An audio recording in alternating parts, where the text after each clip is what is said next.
Construction industry is booming. Las Vegas seems to be booming. And as the economy here collapses, that's one of the first things that you see slow down, and you see lots of people lose jobs and leave the state. And then when the economy starts to pick up, the construction starts to happen again. And to your point, yes, if construction slows, that means that the union jobs on the strip slow down and sometimes stop. The fact that Trump has come in and been somebody who's been able to unite all of these people together under one vision has been a tremendous benefit to the party. There's a lot of focus right now on what's been going on with in Minnesota with the Somali fraud, the billions of dollars being siphoned out of the government in just that one. Good afternoon. I'm Dr. Ori Nagy with the Dr. Ori Nagy Show. I'm running for U.S. Congress in Nevada's 3rd Congressional District. I'm here today with Harrison Mirollla and his father, Michael Mirollla, who are prominent figures in Nevada's construction industry and have been here for several decades helping build Nevada.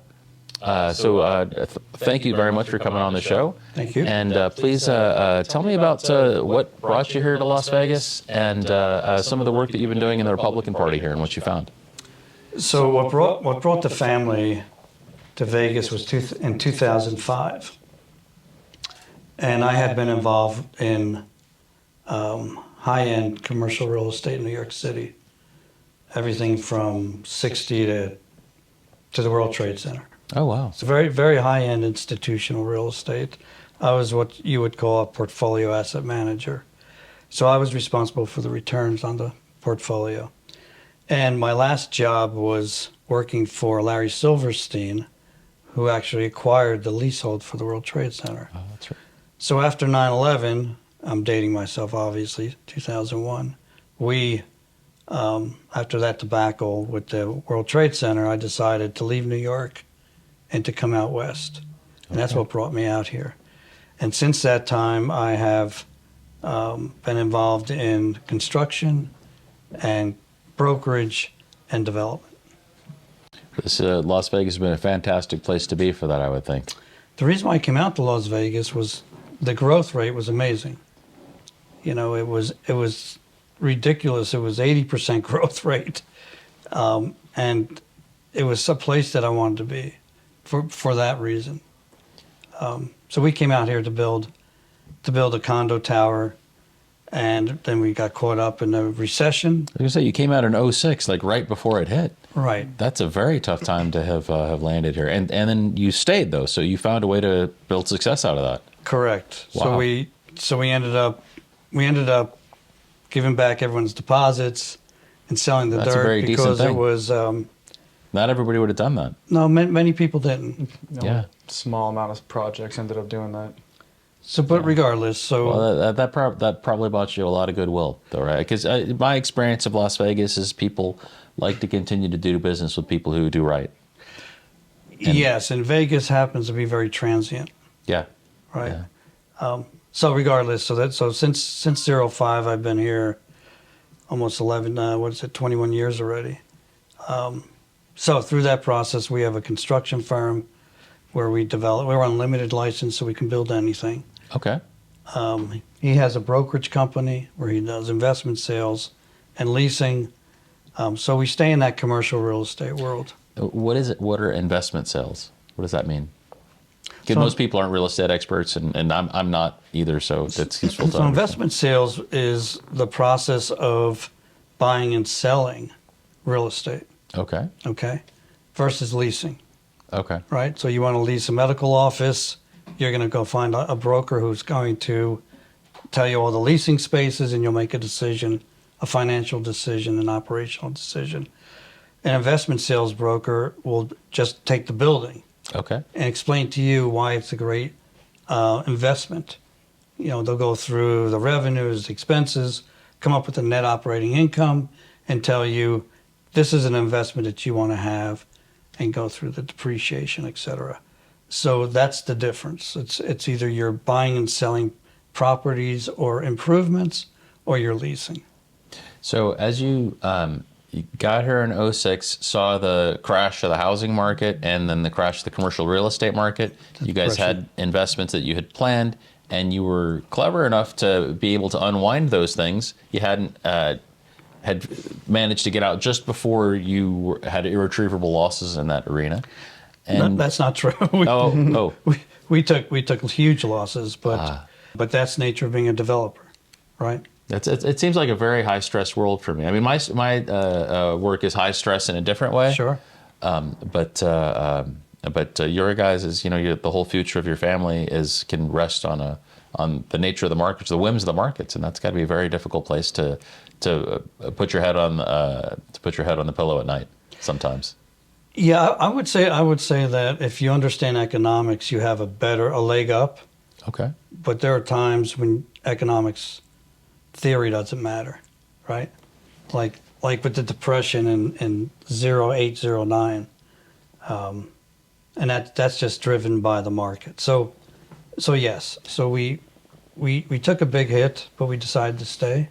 Okay. And since that point in time, we've built our business back up. What was the pathway that you took in 08, 09 that led to your success, whereas other people weren't able to succeed? Well, I think the difference is we're not myopic in our skill set. Okay. So we have the ability to not only do brokerage, but we can do investment sales. We can analyze a product and decide if that's a great product. For example, in a depression, that's when you want to buy. Okay. Right? So when the prices drop and everybody runs, you want to come in and buy the best dirt or the best properties you can. And because in New York, I've lived through 2 recessions and depressions, I've seen people scratch that. I've seen institutions come in and buy product, and then in 6 or 7 years, their return is off the charts, right? So if you have the capital to sustain, right, you want to find those investors that come in that day and buy and create a partnership. So every market has an upside, right? If it's a depression and everyone's losing and I'm not talking about residential. Mm-hmm. It's always shameful when people lose their homes. But on the commercial side, it is a great time to buy. Like I would come to you as an investor and say, hey, this dirt is available for $1, and just its market value when it comes back in year 5 is going to be $11, and we're going to walk away with an internal rate of return of 65%. Oh, wow. 70%, whatever the number is. And you're going to say, well, let's do it, right? Now, it sounds simple, but at the end of the day, it has to be the right product. It has to be the right location. It has to be the type of product that we can develop or sell later.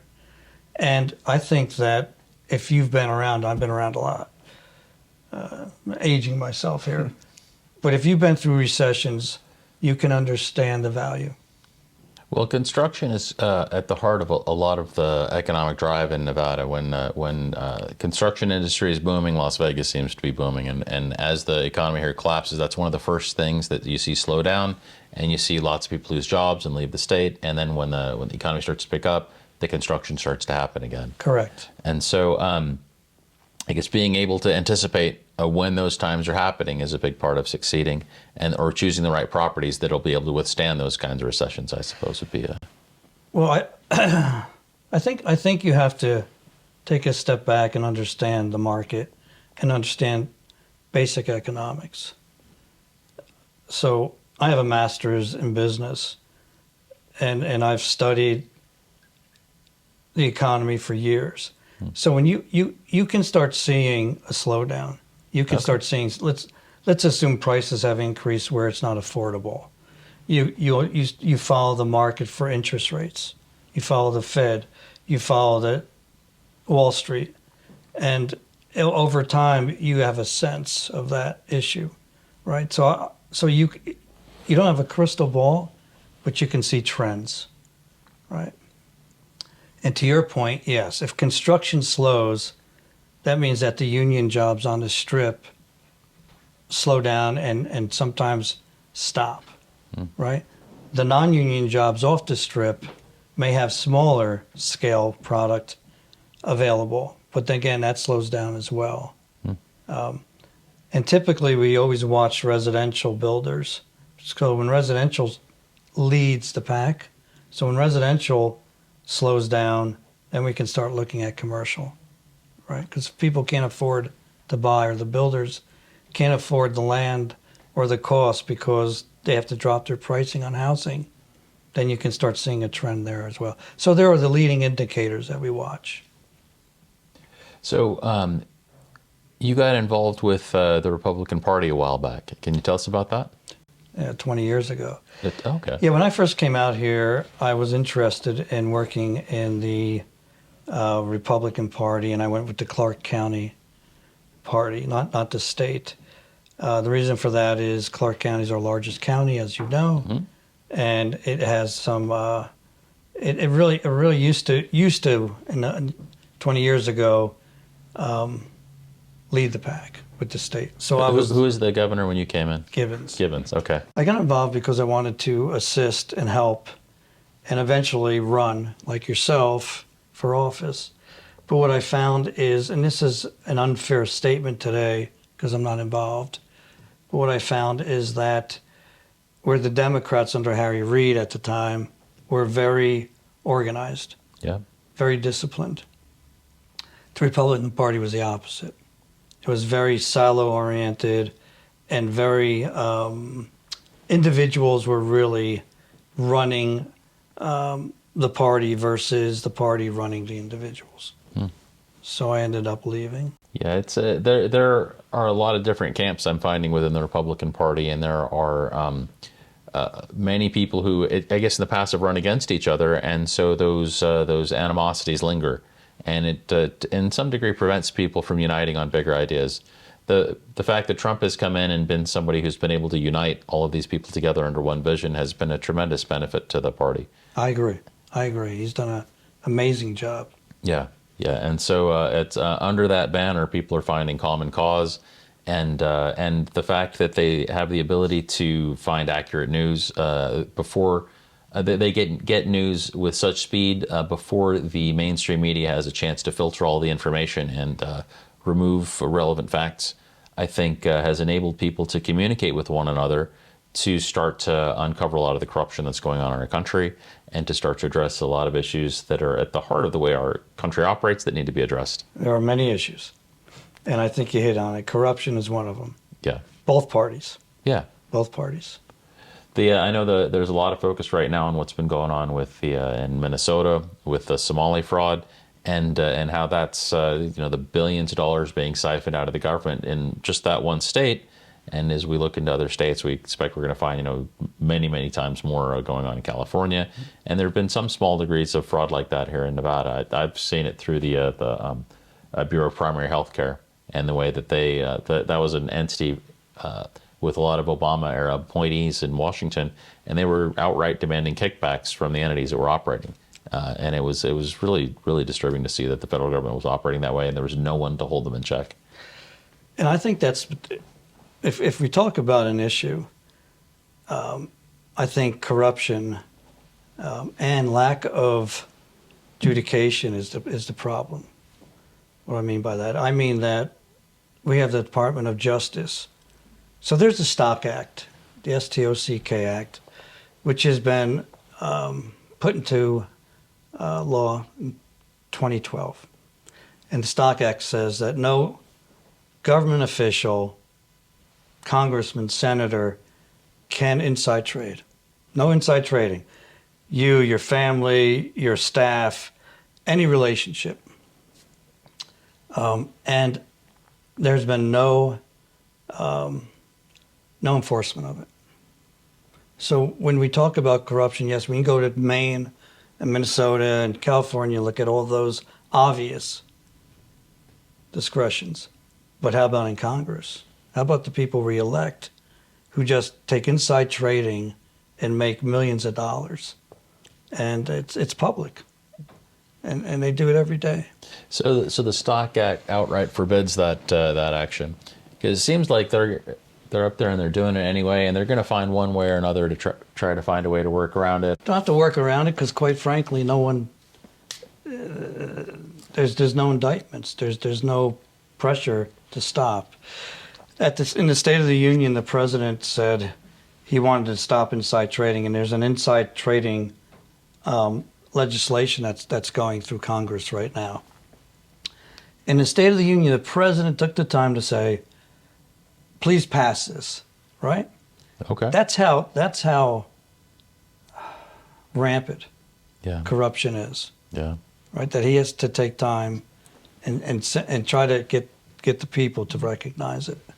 So they're pushing another legislative act on the same one that exists today, because the current act has no teeth. The people who are there, then they can give up stock trading for the 2 years that they're in office, because kind of anything that they're going to try to invest in is going to be colored by the knowledge that they have that's ahead of the American people. Or the other way of doing it is that on the day that they make a trade, they just let all the American people know, this is what I'm investing in. You should invest in this too, or at least I think you should.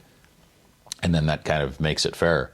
I think the thing that makes it unfair is if they make a trade and they don't disclose it to anyone, because then they're acting on with intent to utilize information that they have to take advantage of other people's lack of information about the market. That's correct. But if they instantly declared it, would that be Well, the this Stock action? Act requires them to declare all their trades, right? But the time they make the trades, what good is disclosure if you've already made your trade, right? You're talking about pre-disclosure.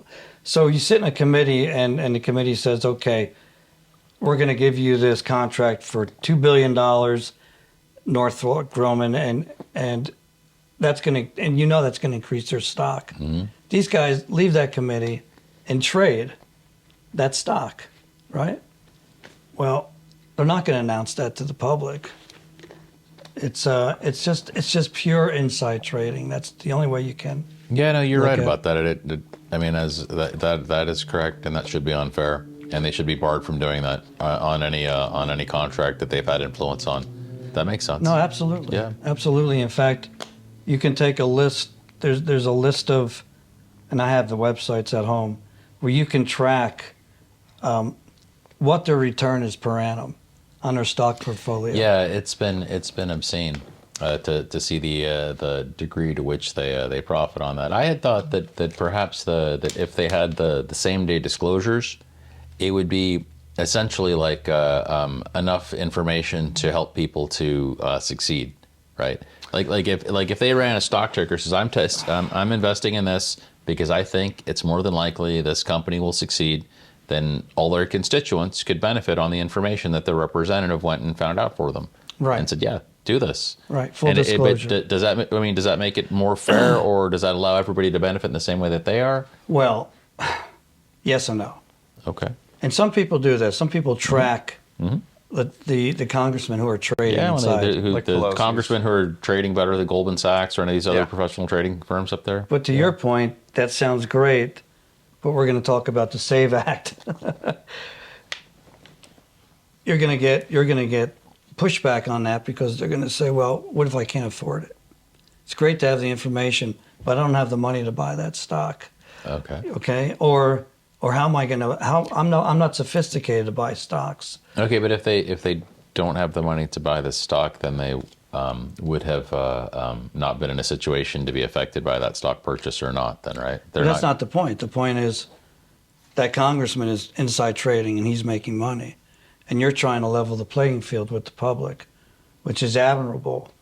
But the public's going to come back to you and say he shouldn't be doing it, number one, at all, because it's inside trading, and that's a felony. And number two, if the public can't benefit from it, right, then the whole the paradigm doesn't work, right? And that's the pushback you're going to get. So don't do it. No, right? I mean it's not hard to just refrain, to just say don't do it. I mean it's certainly feasible and possible. I'm not electing you to make money as an inside trade. Yeah, no, period. I'm just trying electing you to represent us. That creates then as a system on the other side of it, wherein they'll be looking for some other mechanism it will create another channel of corruption. Right now, this version of it is something that everybody can see. They can be aware, look, this person who's elected is doing this kind of thing. They can make a choice about whether to return them, and they can, if they have instant disclosures, they can go after them. I'm wondering if the new system that comes up will be detrimental or more hidden in a way that's harmful. If not, then they should just do exactly what you're saying and just banned outright from doing the thing. And that's not an unreasonable position to take, and it might be the best and the right position. How about we look at it more in a linear fashion? Mm-hmm. What if we elected someone like yourself, and you're pure of heart, and your objective is to represent the people and not enrich yourself? Yeah. Right? Wouldn't that be a concept? Because quite frankly, and I'm taking you as an example only. Sure. Oh, no, I see. You know, I'm going to vote for you, and my objective is for you to represent my interests as a citizen. 100%. Okay, not your own selfish, self-centered interest. Sure. Not your financial interest, not your family's interest. And if that's the case, which it should be the case, Just so. Our founding fathers didn't put term limits on congressmen and senators for one reason. He felt the citizens would handle that. They felt the citizens would be smart enough, be involved enough to vote you out, right? And unfortunately, that has not been the case anymore. People don't vote. They don't vote in primaries. They don't vote. Maybe a presidential year they'll vote, and they don't even know who represents them. So there has to be some type of legal jurisdiction to stop the corruption. So I agree with you. I'm very worried about corporate capture of politicians. I signed the term limits pledge the day I signed up for office, so that limits the congressmen to 3 terms and senators to 2 terms. Because, you know, after that, it makes a lot of sense to change. And the primary reason that I think it's important is because I see a lot of corporate capture in government. The people who get elected become either beholden due to obligations of donations or due to blackmail, and they somehow or other are controlled by other interests. And if you have rapid turnover of your representatives, it's just more work for the people who are out there trying to blackmail and control them. Here, I agree. But if you have somebody who's, you know, who you have blackmail and control of, then you're some giant entity, you're going to work very hard to keep that person in power because, well, you've already got control of them. And now it's going to be more work for you to go and do the same, to compromise somebody else. So rapid turnover of our representatives is important just to keep honest people representing us in there. You have better chances. And so I think that's an important tenet of our government. That and I think the other thing that needs to happen, and I think that the founding fathers didn't anticipate, is that we were going to allow corporations to donate to campaigns in a way that eclipsed the ability of individuals to have a voice with the government. Because the unlimited ability. Yeah. Yeah, no, I agree with everything you said, and because the citizens today don't participate, we do need term limits, and I agree with 100% what you said. And think about the paradigm. Think about the entire change you would have, right, for lobbying. Mm-hmm. If this chap was in Congress for 6 years only, that value has just diminished completely. Yeah. Because you're going to find out as you enter your first 2 years, you're limited in your ability. Are you sitting on committees? What can you get done, right? Mm-hmm. So 6 years is just when you get started. So that's when the contributions come in. That's when people start gaining power. So I agree with you completely. It's a wonderful, wonderful concept. Yeah, no, I think it holds the government more accountable and the representatives more to their purpose, right? I mean, they're up there to fight on behalf of the people of the state, to get done whatever they sent them there to accomplish, and to prevent the federal government from causing harm to our state, because there's a lot of potential for that. And your district, right? Yeah, right. One of the things that we're trying to get organized, and we're seeking help from the party to some degree, is to find people who are experts in the different divisions of operations of our government.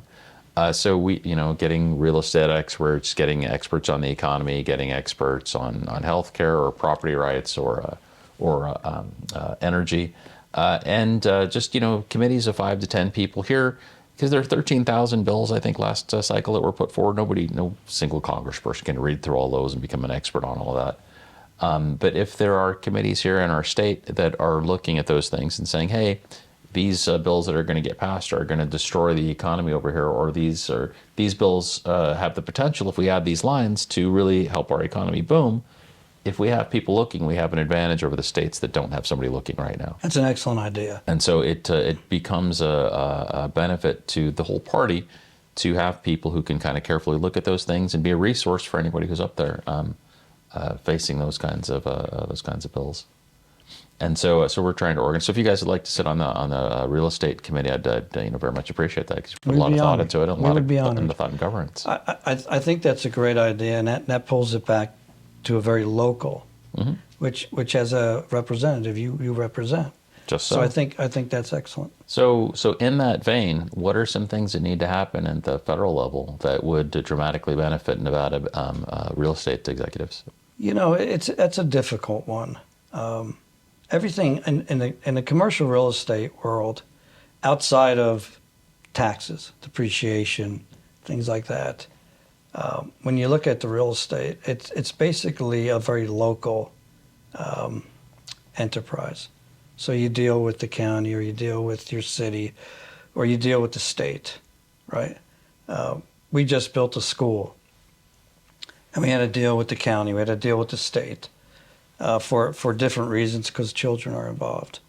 But I would say to you that areas that would be helpful would be looking at unions. Okay. Again, certain requirements. If I want to work for the state, for instance, I have to have union labor, Bacon Davis rates, which become prohibitive if I'm building workforce housing, which have lower rents, but I'm paying union rates. Right. So just little things like that. The federal government, I think the area that is very helpful is when you get into taxes and you start looking at the accounting functions. So my understanding for a real estate development, the three primary components of cost are the land, the labor, and the materials. And to the extent that more land can be released, if we can influence the BLM to release land, that would drive down the cost of land and therefore the cost of development in that regard. If it's possible to drive down the cost of materials, or improve the technologies of construction so that it takes less time to build the facilities, then that can reduce the overall cost of construction. And it doesn't. It would only reduce the labor cost, not on their hourly wage, but in the amount of time that you'd need them for the job. And I think going after labor, we're not trying to reduce the value of an hour's labor for them, because that's something that they're going to fight for the value of their work. And we're not trying to diminish the value of anybody's work, but I know that there's we met a little while ago with a fella. He was the architect for the New York hotel, and he spent many years developing a new construction material called Gigacrete, and it's basically you have some metal steel frames that go up, and you have a styrofoam wall between them, and then you spray on the stucco that essentially turns to stone. So, and it's like fireproof and floodproof and earthquake-proof, and apparently the construction times go down dramatically, and the sturdiness of the facilities is substantially better than it is with the concretes that we use out here. Can they be in compliance with the current regulations? Do we know how to even use them on a scale basis, right? We're talking about commercial only. There is products that are amazing in a sense of prefabricated inside a factory. A manufacturer prefabs it and ships it to your location. Let's say you're going to build a hotel, and you just stack those rooms.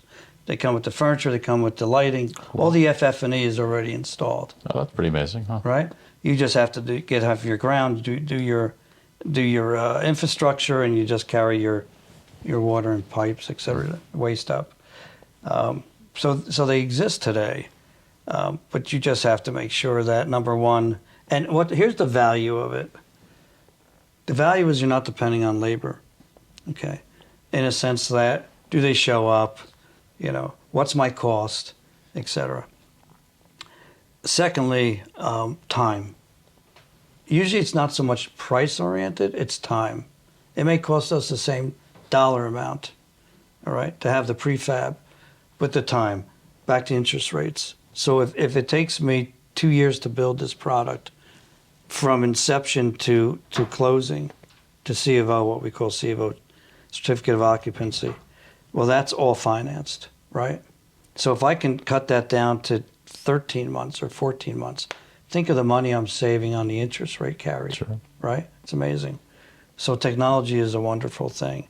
It just, as I mentioned, have the county or the city caught up to it? Are they going to allow it, right? So things like that. But yeah, there are some very interesting. And land is always a number that you have to look at. So one of the things that's come up with interest rates is the is structuring payments through with Bitcoin. So a lot of people talk about utilizing Bitcoin in an increasing fashion, and one of the problems that you run into with Bitcoin is that if adoption is increased and it starts to be utilized as a currency, it interferes with fractional reserve banking, because banks rely on the fact that when you store money in a single place, you can re-lend out that money, because people sort of assume that the cash is not everybody's going to withdraw the money at the same time. Right. Correct. Mm-hmm. But with Bitcoin, every unit of currency has a serial number. So you can't hypothecate you can't have fractional reserve banking, because you can't hypothecate the money 10 times or 9 times to make lending like that. So it sort of creates a real crisis for the banking industry. And the mechanism then by which we deploy capital in our country to fund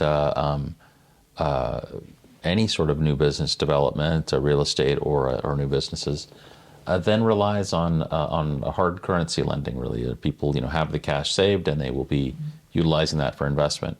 And it seems like that would make operations more difficult for development. Is there a way around that if our country started to get more into Like stable Bitcoin? coins, I was things just like going to that. Well, say, they have stablecoins are different. CBDCs. Well, so stable coins are able to be hypothecated based on the fact that sort of treasuries, they're still based on treasuries, right? And Where so they're tied to the dollar, right? yeah, and so they'll be able to print more treasuries, and it'll still be linked to U.S. debt, and you'll still have a need for the Federal Reserve. If you move over to Bitcoin and there's no more fractional reserve lending, and the banking system kind of has to evolve into something different, the need for a Federal Reserve Bank and sort of centralized control of our currency value diminishes. And so the question is if that were to start to take place, how does that affect commercial real estate growth and development? Because that industry depends on the liquidity of Deposits, capital. right. Well, the liquidity of capital in our country in order Right. to allow these transactions to happen. Right. So is there a replacement that can happen? Because, as you said, you have a master's in business and you study the economy. Mm-hmm. Is there a reasonable replacement that's out there that allows the industry to continue to grow? That's a very interesting question, and I have to tell you the following. I think banks can lend 97 or 95% 5. of all their deposits, right? Yeah. That's okay. With a capital reserve, of course. Okay, so the capital reserve ratio is supposed to be at least 10%. At least it was when I was doing it. I know there's 6 banks now that have a 0 capital reserve ratio. The rest are required to maintain 10%. When I was doing this back in 06, 07. So it's 90% Yeah. at the time. I see what you're stating. I have to say that I don't think we're going to be moving in that direction yet. I know there's a push with President Trump, and it's more of a sophisticated. When you talk digital, people are used to having digital wallets and are used to using their phones today for money. Mm-hmm. The banks, with the Federal Reserve window, et cetera, have access to funds. I don't have an answer right now for that, but it's a fascinating question. What would happen? And Bitcoin is fractional. You can buy fractional shares of Bitcoin. Sure. I just don't know when it comes to having full digital. See, here's the problem with digital. Digital can become a surveillance as well. For sure. Yeah. Right?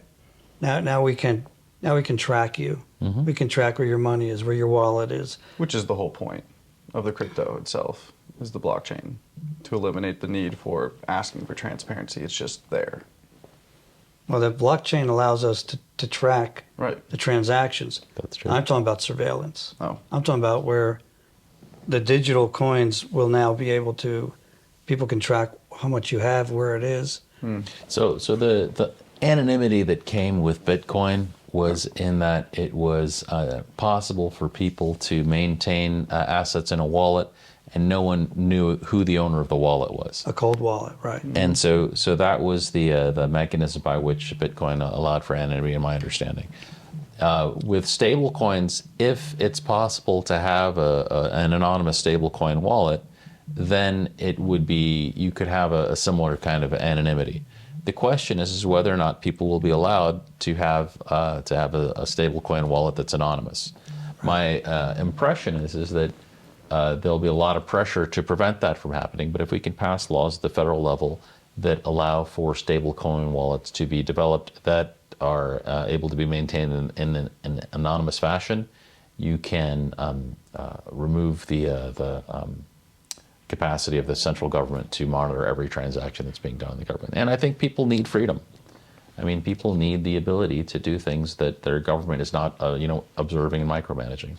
Well, there's KYC. So depending on who's custodian of the cryptocurrency that you hold, and generally you have to go through Know Your Customer. So you have to submit an ID, you have to submit all this information to verify that it's you. So if it's decentralized, then you don't necessarily have to do it. But there is an entity that holds all of this which you purchase, right? So they have your information. So is it truly anonymous? So the Know Your Customer requirement, yeah. So if the funds are going through banks, but if you have Bitcoin and you're just holding your Bitcoin wallet and it's not on an exchange and it's not in a bank, and you can transfer funds to one person or another without going through any other entity other than the distributed blockchain, those transactions are happening. What's that? But where you're holding it. Like, for example, if you have like a Nano, like a Ledger, a trust wallet, right, that's cut off from the internet, that's still an entity that asks you for information to prove your verification so you can access that digital wallet. Yeah. Right. So as that world evolves, there's always going to be some form of identification that's needed. So in theory, you'll be able to transfer between you and I, and nobody will know that we made that purchase unless they're going in and they're tracking our wallets. But then they won't know who owns the wallets. But going all the way back with the paper trail to the entity that we purchased these wallets from, which is a process itself, we still have to prove to them that they're our wallets. But that's a legal regulation, is my point. Right. So there's a legal regulation that the owner of the wallet is declared, and that the question is whether that kind of a regulation needs to be mandatory. Should people be allowed to have anonymous wallets? Should they be able to own currency that can't be tracked? And that is, I kind of feel like we should. I think anonymity is okay. Though. So today you have gold, you have metals that Yeah. you can own, and bearer bonds. But they've taken the metals from us in the past, right? They took gold away. I think it was under FDR. Right, but you can still buy it though. Yeah. My point is this: I think you're always going to have a group of legislators who will challenge the anonymity because of fraud, because of money laundering, Yep. and it's a trade-off. Yeah. It gets back to our liberties, right? Our freedoms of speech, etc. So I think that's the difficult question. So I think it was Ben Franklin who said people who are afraid of their government live in a tyranny, but people who have a government that's afraid of them have liberty. Right. And so that's the question that we have to answer for our society is which kind of a country do we want to live in? I think most people in America don't want to live in a tyranny. No, I agree. So they will choose to have liberty, and they will choose to invest in their belief to protect themselves and the beneficial nature of their countrymen. That we're all moving in the same direction. I think being anonymous with a wallet is different than not having total control. Like when you go to the bank and you need to pull funds out and everyone does it at once, and the bank has the ability to tell you we don't have the funds in risk of a bank run, right? And now you don't have the liquidity for your cash that's yours, versus letting the federal government know that you own that wallet is very different. So the cryptocurrency, if people need their cash, they have it. No one can take it away, hence the cold wallet. So in a banking system, right, if you have more than $200,000 invested at the bank and the bank collapses, you lose anything that was above that, that 200,000. I don't know the situation currently for crypto wallets, though. I don't know if... There is no FDIC. Because everything that's gone through in the past, there isn't any regulation on it, which is just consumer protection for things like that. But I'm just saying, what cryptocurrency allows is the freedom to have total control over it. And then if the regulation steps in and says, we want to be able to control your cash the same way we've done it before, then that breaks the entire point of what cryptocurrency is. But if they want to know whose wallet it is, it already allows that. So the anonymity feature, if it's completely anonymous, it just breeds more corruption, which we saw when people were donating to Ukraine and they were going through, I forgot the name of the platform, where people would send funds and it acted as a tornado where it would twist around the wallet's information and change numbers up, and then it would distribute it to the end result, but it got rid of that paper trail essentially. So it's the control of the cash. That was my point. So the anonymity, it's there, but it's not there, right? You have to understand what the wallet ID is to track who owns it, but that's not necessarily the problem. It's the total control to be able to do what you want and how you want with that cryptocurrency, where the government regulation steps in and then tells you there's certain things you can and can't do. So there's a fine line between the corruption and just being able to send the cash freely. But by definition, Bitcoin was developed to circumvent the banks. Well, it's a question as to who developed it and why and what their purposes were. But we know for a fact that the idea was to go direct from one consumer, one individual. I think you're right about that. To another individual. Based on the white paper, right? I think that's correct. Yeah. And it wasn't designed to go through any institution. That was the value of cryptocurrencies. To be direct, to save money, be efficient, never rely on these existing latent institutions. And so when you go back and you talk about the banks, which of course want to be involved, right? I think it's going to be an interesting discourse. I really do. Yeah, no, it'll be interesting to see how that all shakes out. But it's up to bright people to figure out what the best path for America is, and then to move our country in that direction. And so discussions like this, where we can sort of openly talk about these things and come to conclusions that are going to be best for Nevada and Nevada's third congressional district, are important to have. No, I and agree. before you even get to that point, you have to see how Bitcoin separates itself from the volatility of that market before it could even have the conversation of jumping around to be a viable source of capital. So that's a very, very interesting question you brought up. So what happened with Bitcoin recently, and MicroStrategies played to... So MicroStrategies was a company, they were a software company, and they decided that when they made a profit, instead of just investing that in a bank or in the stock market, they would invest it in Bitcoin.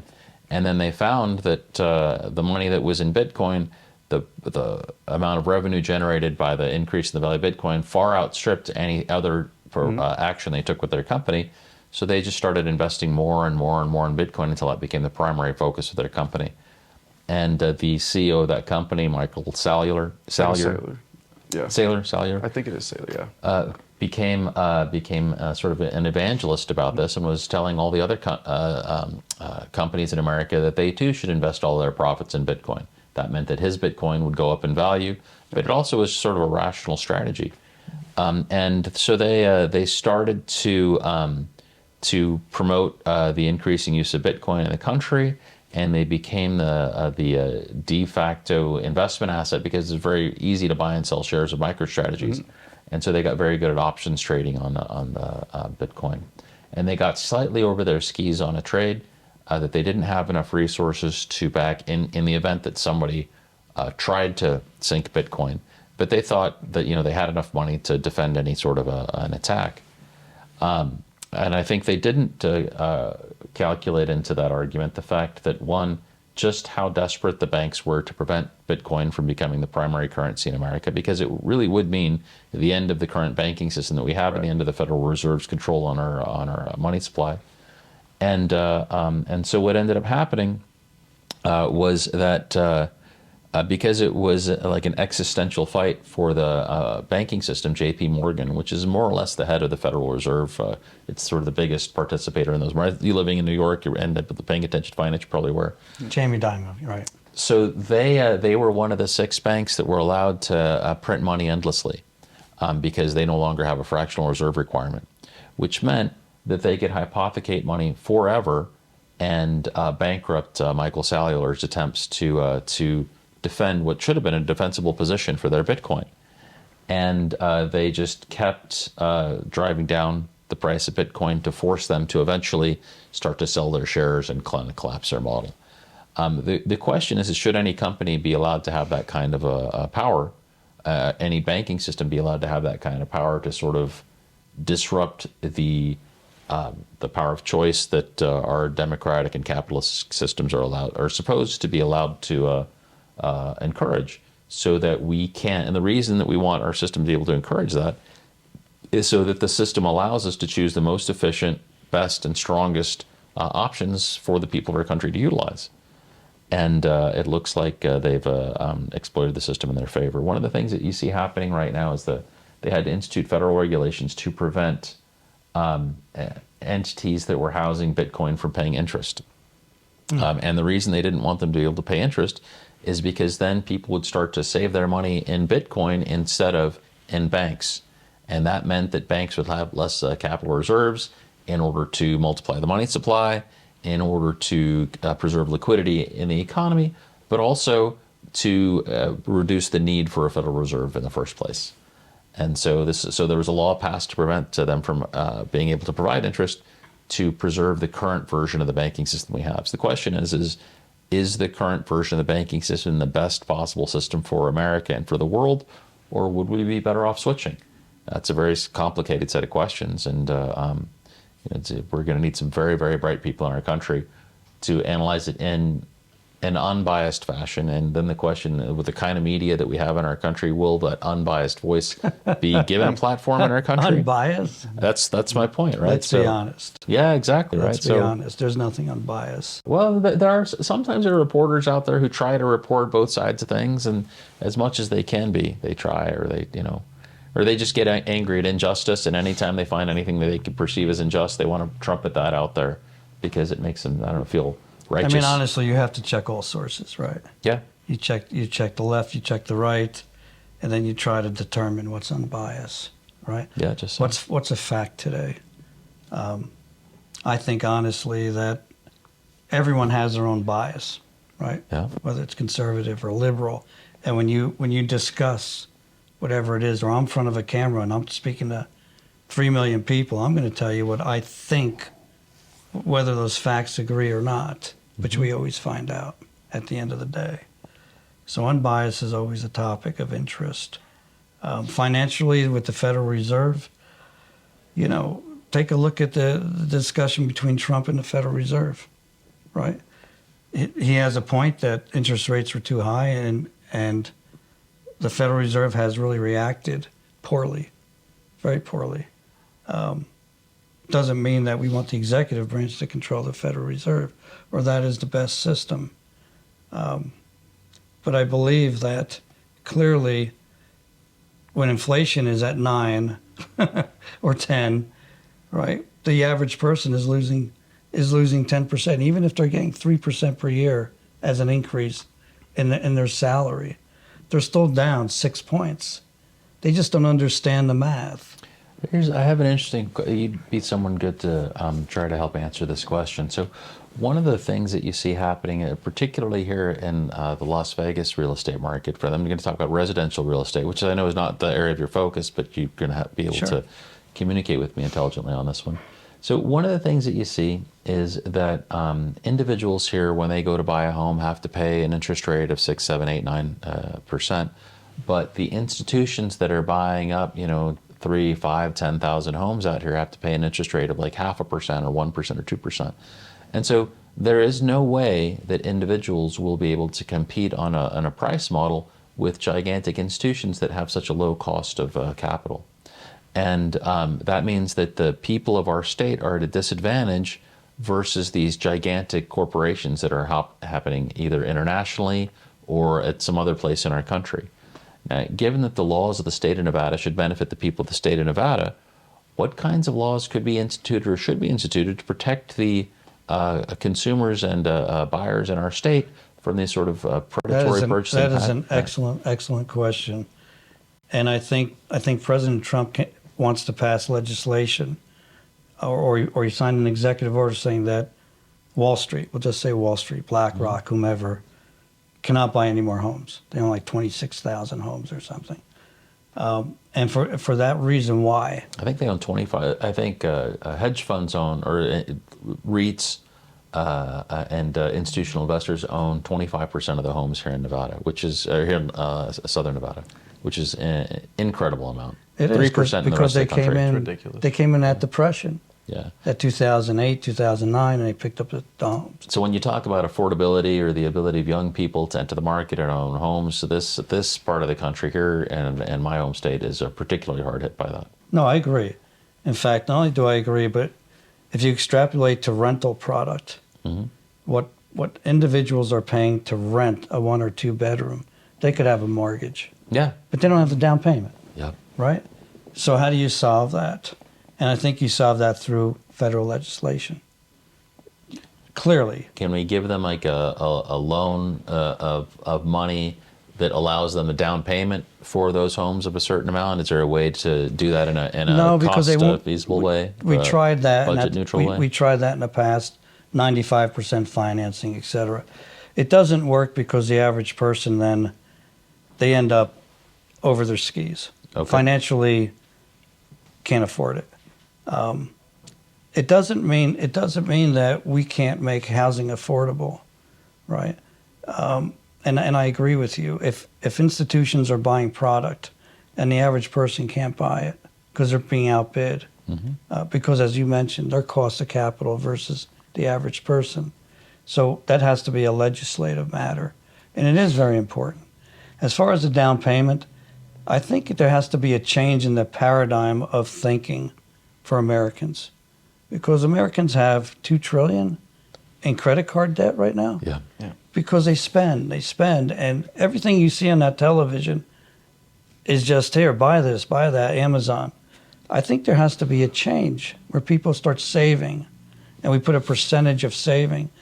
It has to be an education. Like there has to be a financial education, and work out something where in 5 years you can afford a down payment.